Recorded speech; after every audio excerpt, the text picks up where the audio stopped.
Hello, and thank you for joining us for this week's edition of It's Your City. I'm your host, Cortney Bloomer, and we're here in the studios at the Brewery Arts Center with this week's guest, Supervisor Brad Bonkowski. Hey, Courtney. Thanks for joining us. Thank you very much. A lot has been going on in Carson City. As usual, it feels like every week we have so many new and exciting things to talk about, and yesterday's board meeting was no exception. The board made some important decisions that are going to affect Carson City employees for the next 6 years. We did. We approved a 6-year contract with our largest bargaining unit. So now we have completed contracts with all of the bargaining units for at least the next 2 years. So the next one won't come up for 2 years. So the contract yesterday is for 6 years. The final contract did exceed what our budgeted numbers were by minimal amounts, but we were able to talk through that with staff, and I think that everybody felt comfortable at the end that it was a reasonable contract. And as they say, when everybody walks away from the table and nobody is especially happy with it, then you probably have the right contract. So I think we did a good job, and now we have some stability for at least 2 or 3 years into the future. And this contract yesterday was for non-public safety employees, so not our sheriff's employees and not our firefighters, correct? Correct. It's more of the general employees union, so it's the Carson City Employees Association. And that contract is going to be able to help some of the employees have a little bit better stability. It made some changes to some pay scales and things like that are going to hopefully bring Carson City employees' pay more in line with other areas, if I understand that correctly. Well, actually, Carson City is actually being the regional leader in this particular case. We had a employee efficiency study done last year, now it may be 2 years ago now, by Pontifex. And as a result of that study, the recommendations were to reduce the total number of separate and distinct job descriptions and pay scales from, I don't know what the exact number is, but it was many dozens down to somewhere in the 35 range. So it simplifies the city's workload by reducing the total number of ranges. And now the surrounding counties are all looking at the study that we did and talking about implementing that. So our process becomes simpler. The job descriptions are a little more detailed and more appropriate to the actual positions that we have. And then as a result of the contract yesterday, those ranges that the pay scales are based on will increase by 1.75% per year over the 6-year term of the contract. And what that means in reality, it just affects the new hirees who will be hired at a higher rate, 1.75% each year, and then the employees that have been topped out. And this goes back to what you were just speaking of. Our ability to retain employees rather than have them poached by surrounding counties is dependent upon them getting at least some sort of increase in compensation year over year. And once you are topped out, you don't have that ability. And in some cases, I spoke to employees that hadn't had a raise in 6 or 7 years because they were topped out. This at least allows those employees to get the 1.75% each year. Fantastic. So hopefully that will help some of those employees to keep up with cost of living and those kinds of things. Now, this is a 6-year contract. That's kind of a long time. Carson City is just coming out of what was a hard economic time. Does the board feel comfortable with 6 years? How do we know that the economy is going to stay strong? Well, Supervisor Bagwell and myself both questioned that fairly extensively yesterday. But a point that I tried to make yesterday is that we can look out maybe 1 or 2 years and be fairly comfortable with the numbers. Anything beyond that is just a guess because there's too many variables involved. So the real question is, if in a worst case scenario the economy flattens or we go into another recession, what tools do we have in our tool belt to accommodate that? And that is that with recent legislation, if we have a downturn, we have the ability to reopen the contract. And secondly, the city manager approves all new hires. So if revenue is not where we expect it to be and that becomes a problem for the city, then we would leave positions vacant so that we can control expense versus revenue. So we have other ways that we can control the overall budget to prevent any serious financial issues. And one thing that might be happening to put us in a little bit better situation in the years coming forward is something that you have talked about before, and that is the Tesla effect. Right. When you're not being a supervisor, you're involved in real estate here in the region.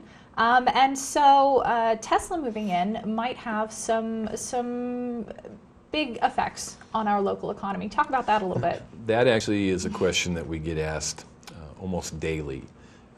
As you said, my day job is I own a commercial real estate office.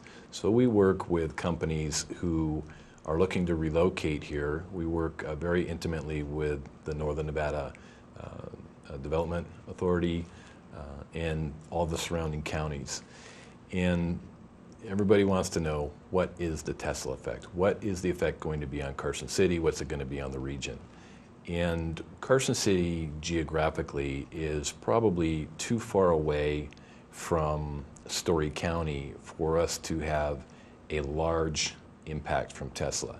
But we are going to have an impact, and it will be cumulative, and it's not just Tesla. There's also Ghost and Switch, which are projects almost as large, and in the case of Switch, maybe larger than Tesla, that will also add to that impact. EDON came out with their EPIC report about a month ago that estimates that by 2020, in the next 5 years, that there will be 50,000 new jobs that need to be filled in Northern Nevada, which will require a minimum of 9,000 housing units. So those are jobs that are actually on the books and not tentative jobs or proposed jobs. So the number will actually be probably far in excess of that by the time all is done and said. So there will definitely be a regional impact, but as far as Tesla goes, it's going to be more cumulative, meaning that we'll see a small impact from Tesla, but there's, at last count, there were 17 vendors that Tesla and Panasonic use that are going to be under the same roof as the Gigafactory. They will have an impact. Switch, Ghost, there's other companies that are moving here. By the time you add all of those impacts up, then it will have an effect that will benefit Carson City. But Tesla by itself, not so much. And when you talk about 50,000 new jobs in the region, is that just with those companies, or does that count other jobs that are going to happen? We need more teachers and more healthcare providers to accommodate all these new people moving into the region. Those numbers are direct and indirect. So Okay. the direct jobs from the manufacturers, plus there's basically a multiplier effect that has been proven through economic development studies, and that is also included in those numbers. So what do you think? Do you think this will continue? First came Tesla. They agreed to move to the region, and now these other companies are following along. Do you think this is going to continue? Are more companies going to continue relocating to Northern Nevada? I believe that they will, and synergy is very important to the business community, to the corporate world. We have Apple, Google, Amazon, now Tesla, Switch, Ghost. So they are going to draw more companies here because other corporations will look at that and say, oh, well, they did their due diligence. They decided that this was a good place to do business, so now we should locate there too. So we're going to see that impact, and it will be significant. There are some hurdles that we need to overcome, the biggest of which is workforce development. And specifically, the workforce development programs are generally implemented at the community college level, and we have a funding problem for the community colleges who weren't necessarily included in some of the new education funding. So that is a big hurdle where we generally will see an immediate benefit. In other words, if you put money into K through 12, we may not see that benefit for 10 years. If you put it into workforce development in a community college, you see that at the end of the next semester. So I would really like to see a permanent funding solution to workforce development through the community college, because that is what we're going to need to keep this momentum going. And we do a lot of economic trending in our business, commercial real estate, and looking out, I really don't see anything over the next 4 to 5 years that indicates that we're going to see a downturn or that the momentum will slow down. After that, it's really hard to say. Right, you're forecasting out awfully far beyond 5 years. Right. With regards to economic development, there are some new programs that have gone in. The partnership between the library and Right. Western Nevada College is one example of that, and Carson City's really a leader there. What are some other steps that you think our community could take to encourage those kinds of programs or to support those kinds of programs? Well, I actually think that Carson City is doing everything that they should be doing, and they are seeing a lot of success, and we are being the leaders in this field. So at this point, I think it's more a matter of continuing with the programs that we have in place so that they become fully implemented and we can actually reap the success from those programs. So I don't know that there's a lot of additional programming that we need to look at. We really need to focus on doing what we're doing really well. Fantastic, and keeping those programs going, maintaining community support, and also making Carson City the kind of place that these employees want to be and want to stay. That's an excellent comment, because Carson City, first and foremost, has quality of life. We have outdoor recreation. We have everything, I believe, that people, employees, families that move here are looking for.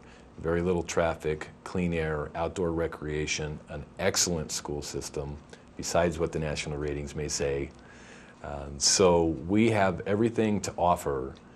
And so once we get these families to move here, I think we have a very good chance of keeping them here.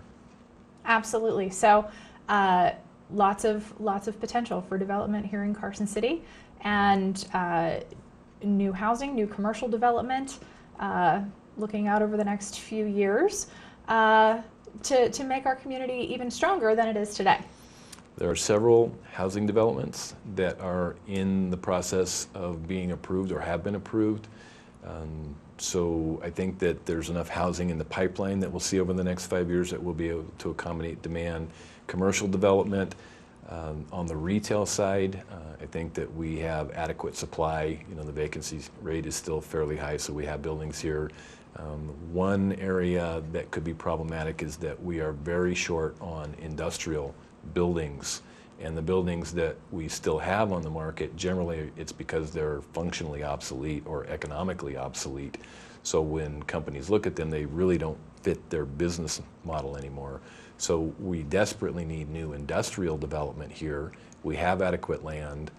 We have a very pro-business governance system here. It's just really a matter of some of the economics at this point. We really need to get some more buildings here. Otherwise, when companies look here, they're going to move to Douglas or Lyon or Story or even Washoe County. So that is a problem that we're working on, but we still need to resolve some of those issues. And when you mentioned that that's something we're working on, how are we working on that? How are we addressing that? Through tax incentives or through actual physical development? What's being done? Yeah, we really don't have the ability or the authority to offer incentives. So it's more a matter of talking to commercial developers and selling them on the demographics. So showing them that there's a real lack of inventory, that there is strong interest, and that if they build, they will come. If you build it, they will come. Right, but when it's not your money, that can be a difficult argument. And then the fact is that it's the developer's money, and they want certain assurances that they're going to get their return on investment. And that's what I meant earlier about saying that the economics aren't necessarily there. Rents are going to have to get a little bit higher to justify the cost of construction to actually do the building, but it will come. All right. Well, Brad, thanks for explaining that to our viewers. I think a lot of people are really interested in the development that's going to be coming to our region and specifically to Carson City. So thanks for providing us with a pretty good explanation there of what some of our challenges are and also some of our strengths. Thanks for joining us today. And thanks to all of you for joining us as well. We'll see you again on next week's edition of It's Your City. Thanks a lot.